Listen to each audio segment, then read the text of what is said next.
this video, we want to find the limit as x approaches 0 of 4 to the absolute value of x over 2 plus 9 to the absolute value of x over 2, all raised to the 1 over the absolute value of x. The way we're going to solve this is to eventually get this in an indeterminate form and use L'Hopital's rule. So the first step will be to say that if I have some function f of x, I can rewrite it as e to the natural log of f of x.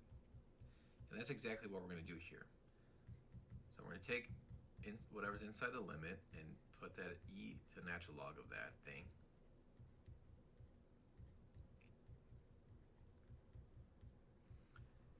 And then we can take advantage of the log property. So if you have, let's say, ln of x to the n, that's n times natural log x. So the 1 over x will come in front. And really, I can just put in the denominator like this.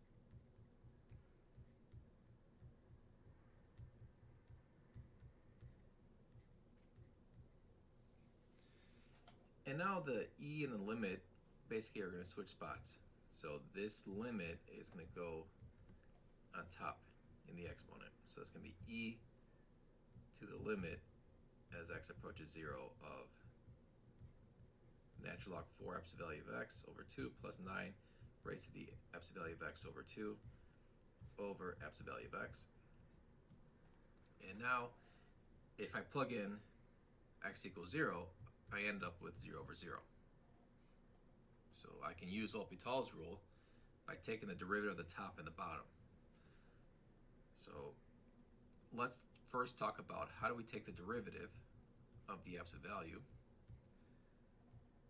Well, you can think of this as taking the derivative of the square root of x squared, because that's what absolute value of x is. And so think of this as like, x squared raised to the 1/2 power. Do not multiply the 2 and the 1/2. Instead, use chain rule. So you take the derivative of the outside, so bring down the power.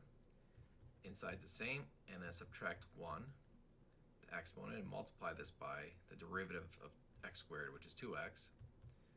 So the 1/2 and the 2 are going to cancel. And then I have x on the top over x squared to negative 1/2. That's just the square root of x squared, which is x over absolute value of x, which is really the same thing as absolute value of x over x. And that's also equal to sine x. So when I say sine, I'm talking about SGN sine, or SIGN sine. So you may see it as SGN as well, for short.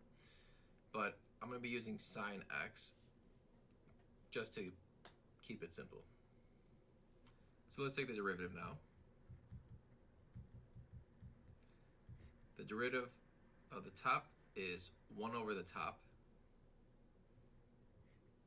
So it's 4 raised to the absolute value of x over 2 plus 9 raised to the absolute value of x over 2 times the derivative of that, which the derivative 4 to the absolute value of x is 4 absolute value of x times ln of 4, and it times the derivative of absolute value of x, which is sine x, and then don't forget to divide it by 2,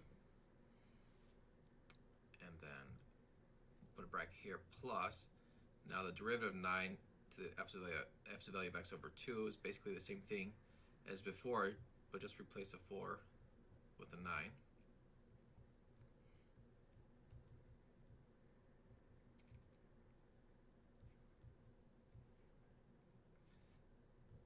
And then the derivative of absolute value of x is just sine x.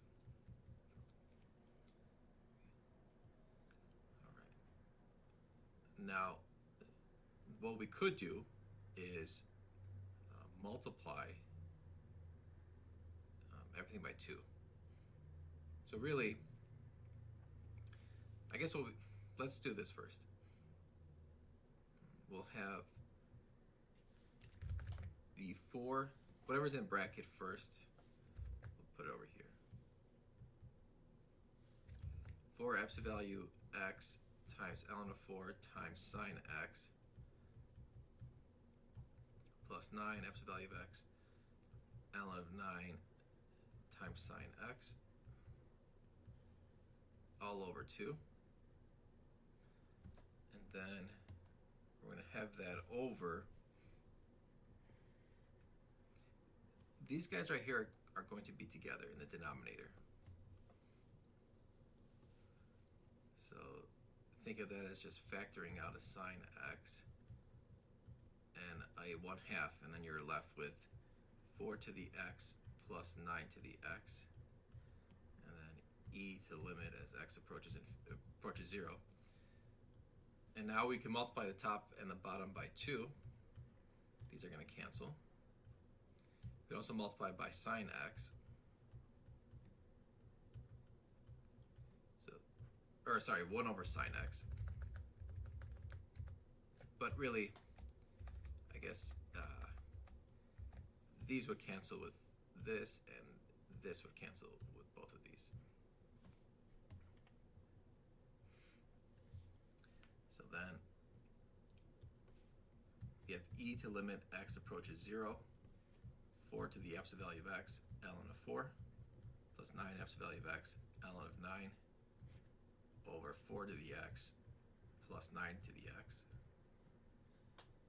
And then if I let x equal 0, I have e, and then we have 4 to the 0, which is 1. That's ln of 4, plus 9 to the 0 is also 1 times ln of 9, over, we have 4 to the 0 plus 9 to the 0, that's going to be 2. And then I can rewrite this as ln of 2 squared plus ln of 9 squared, or 3 squared,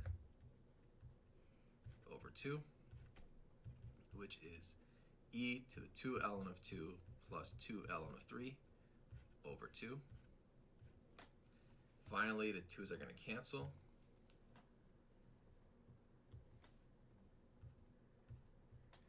I'm left with e to the ln of 2 plus ln of 3, which is e to the ln of 6, and that's equal to 6.